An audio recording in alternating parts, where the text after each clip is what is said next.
It's not me saying that. That's a former Democratic chair of the House Foreign Affairs Committee. Further, in March 2019, Representative Omar trivialized the terrorist attacks of September 11th that killed just about 3,000 U.S. citizens by describing it as, and I quote, "some people did something." Her words. CARE was founded after 9/11 because they recognized that some people did something and that all of us were starting to lose access to our civil liberties. This is why context matters, and Democrats hate it when Republicans bring receipts. They want to pretend Representative Omar's comments were misunderstood, taken out of context, or just another bad tweet. No, this was a pattern, and the clip you just watched exposed it line by line. From antisemitic tropes to trivializing 9/11 to equating US troops with terrorists, this wasn't a slip-up, it was a worldview. Hit like, subscribe, and stay locked in. Let's watch the full clip before I give you the full breakdown. Talk about what Representative Omar has said, talking about that, because I think it's important to put this in context. In February of 2019, Representative Omar tweeted, and I quote, "It's all about the Benjamins, baby," in reference to American support for Israel. She said that AIPAC was buying U.S. representatives. House Speaker Nancy Pelosi and the entire Democratic leadership actually condemned Representative Omar for these anti-Semitic comments. Then, again, just to show this is a pattern, this isn't some one-off incident, February 27, 2019, she doubled down on her stance at a forum in Washington, D.C. when she said, and I quote, "I want to talk about the political influence in this country that says it's okay for people to push for allegiance to a foreign country," end quote. Clearly, she's going back to the trope that Jewish Americans have a dual loyalty between the United States and Israel. That offended Chairman Eliot Engel, who at the time was the Democratic chairman of the Foreign Affairs Committee, and he said, and I quote, "It's unacceptable and deeply offensive to call into question the loyalty of fellow American citizens because of their political views, including support for the U.S.-Israeli relationship. We all take the same oath. Worse, Representative Omar's comments leveled that charge by invoking a vile anti-Semitic slur," end quote. Again, that's not me saying that. That's a former Democratic chair of the House Foreign Affairs Committee.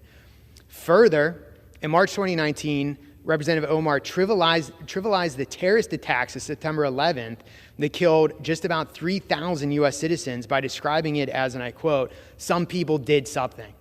Her words. In 2021, a few months before the death of 13 service members during the botched withdrawal from Afghanistan, Representative Omar compared service members of the United States and the Israeli Defense Forces to terrorist groups like Hamas and the Taliban.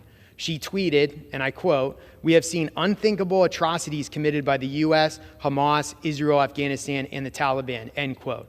To think that a representative here in this body would equate the Israeli Defense Force and the American service members to Hamas and the Taliban speaks volumes. It's unacceptable. That person should not be on the Foreign Affairs Committee. Representative Omar's Democratic colleagues sent a statement asking her to clarify those remarks because it was offensive and misguided. Again, the words of my colleagues across the aisle about Representative Ilhan Omar's words, and she refused to apologize. In May of 2021, Representative Omar accused Israel of committing war crimes following days of conflict between Israel and Hamas, where Hamas was launching rockets into Israel that saw thousands of missiles fired indiscriminately at Jerusalem and Tel Aviv, killing civilians. And she described Israel's defensive posture as war crimes, saying nothing about the terrorist attacks of Hamas. So spare me the false outrage over her comments.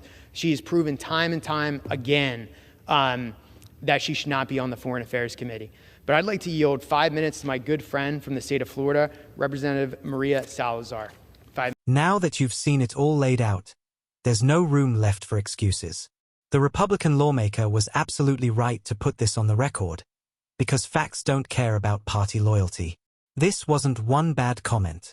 This was a documented pattern stretching back years, and even Democrats knew it at the time.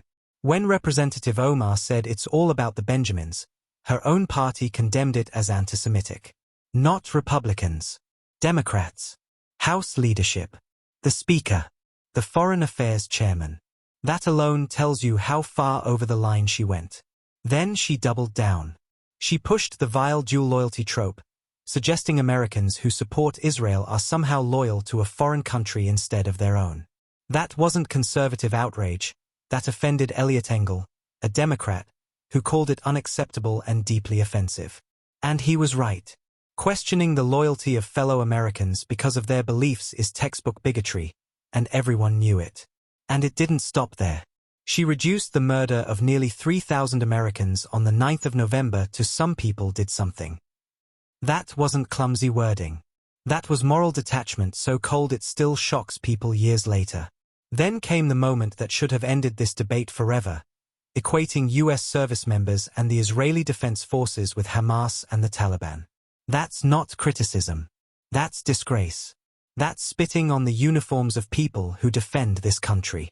Even then, her own Democratic colleagues asked her to clarify. Not Republicans. Democrats. And she refused to apologize. That tells you everything. When Israel was under rocket fire from Hamas, she rushed to accuse Israel of war crimes and said nothing about the terrorists launching thousands of missiles at civilians. Silence where it mattered. Outrage where it didn't. So no, spare everyone the fake shock and selective outrage. Republicans aren't inventing this. They're reading it straight from the record. Someone who repeatedly minimizes terrorism, smears allies, and insults American service members has no business shaping U.S. foreign policy.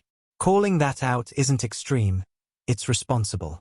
And the fact that Democrats still defend it says far more about them than it ever will about Republicans.